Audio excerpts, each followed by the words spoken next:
A student in safety gear climbs a utility pole against a blue sky. Student climbs a utility pole. Text, Forbes top 2-year trade schools. Southwest Tech. The student works on electrical lines at the top of the pole. Electrical power distribution.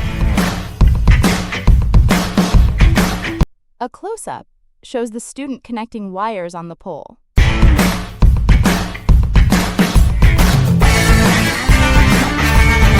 Joe Randall, an instructor, stands in a workshop between two large electrical transformers. EPD is electrical power distribution. Joe Randall For speaks. the most part, I mean, it has a wide range of skills, but essentially it's teaching students how to become linemen out in the workforce. Students in hard hats work around utility poles in a field. One student climbs a pole. The type of work we do here is going to be different each day, which, you could be working on underground for a couple hours, and then maybe you're going to be working on overhead for the rest of the day, or maybe you'll spend a week on one and a week on the other.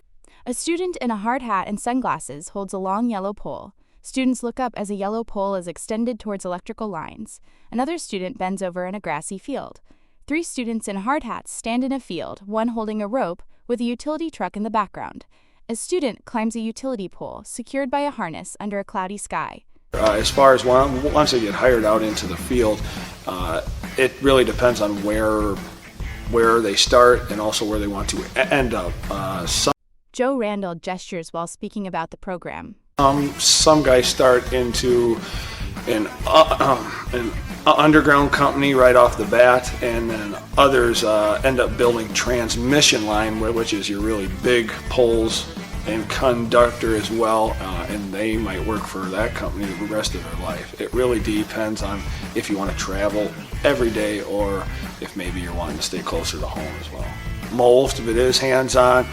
A student attaches climbing gear to their boots, then climbs a utility pole next to a bucket truck. 2 students work on separate utility poles. Another student in a green hard hat holds a coil of rope next to a utility truck. Student climbs. This could deal with just string and wire from pole. A student works on cross arms, high up on a utility pole. The pole, it also can mean that you're installing cross arms on. Joe Randall stands between 2 large electrical transformers. Poles, you're going to use a wrench, you're going to use a hammer. Instructor Joe Randall. Essentially, we're working in this type of field. You're going to be using your hands every day, and that type of job task is going to change based on what's being asked, but for the most part, you're actually building a system from the ground up in order to make it work. A student adjusts equipment high on a utility pole. The money in this field has really went sky high over the last couple decades. A student on a utility pole reaches towards a bucket truck operator. Joe Randall stands in the workshop. You can make a very good living doing this type of work now.